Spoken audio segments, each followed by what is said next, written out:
தமிழ் சினிமாவில் கிளாமர் காட்டாமல் யதார்த்தமான நடிப்பால் மக்கள் மனசை கவர்ந்த புதுமை பெண் தான் ரேவதி. அவங்களோட பயோகிராஃபி தான் இந்த வீடியோவில் பார்க்க போகிறோம். இவங்க 1966 ஜூலை 8 பிறந்திருக்காங்க. இவங்களுடைய அப்பா இந்திய இராணுவத்தில் மேஜராக இருந்திருக்காங்க. இவங்களுடைய நிஜ பெயர் ஆஷா கெலோனி. இவங்க சிறு வயதிலேயே நடனத்துக்கு மேலே ஆர்வமாக இருந்திருக்காங்க. அதனால் பரதம் கற்றுக்கிட்டு 1979 சென்னையில் அதை அரங்கேற்றம் பண்ணியிருக்காங்க. பாரதி ராஜா தன்னுடைய படத்துக்கு புதுமுக நடிகை தேடிக்கிட்டு இருந்தாங்க. அப்போ தான் அவங்க மேகசினில் இருக்க ஃபோட்டோவை பார்த்து ரேவதியை ஹீரோயினாக செலக்ட் பண்ணாங்க. 1983 மண் வாசனை படம் மூலமாக நடிகையாக அறிமுகமானாங்க. இந்த படத்தில் கிராமத்து பெண்ணாக நடித்து மக்கள் மனசை கவர்ந்திருக்காங்க.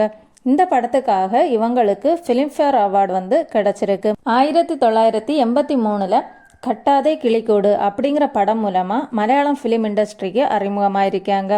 80s மிகப்பெரிய வெற்றி படமாக இது இருந்திருக்கு. 1984 சீதம்மா பெல்லி அப்படிங்கிற தெலுங்கு படம் மூலமாக தெலுங்கு ஃபிலிம் இண்டஸ்ட்ரியில் அறிமுகமாயிருக்காங்க. அதை தொடர்ந்து தமிழில் புதுமை பெண், வைதேகி காத்திருந்தாள், மௌனராகம் இப்படி பல வெற்றி படங்களில் நடித்து பிரபலமானாங்க.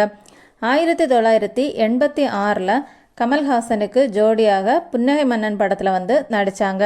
இந்த படத்துக்கு அப்புறம் தமிழ் திரையுலகின் பிடித்த நடிகையாக இவங்க இருந்திருக்காங்க. 1991 லவ் அப்படிங்கிற படம் மூலமாக ஹிந்தி ஃபிலிம் இண்டஸ்ட்ரியிலையும் அறிமுகமாயிருக்காங்க. அதுக்கப்புறம் இவங்க நடித்த தேவர் மகன், அஞ்சலி, மகளிர் மட்டும் இந்த படம் எல்லாம் நமக்கு மறக்கவே முடியாது. அந்த அளவுக்கு மக்கள் மனசில் இடம் பிடிச்சிருக்கு.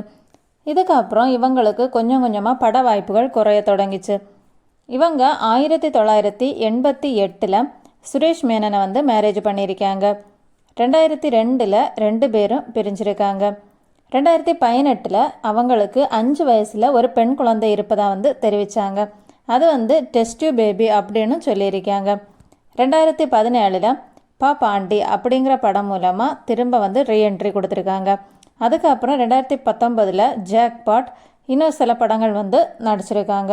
இவங்க கிட்டத்தட்ட 25 அவார்டு வரைக்கும் வாங்கியிருக்காங்க. சின்ன வயசுலேயே எல்லா மொழியிலையும் முன்னணி நடிகர்களுக்கு கூட சேர்ந்து நடிச்சிருக்காங்க.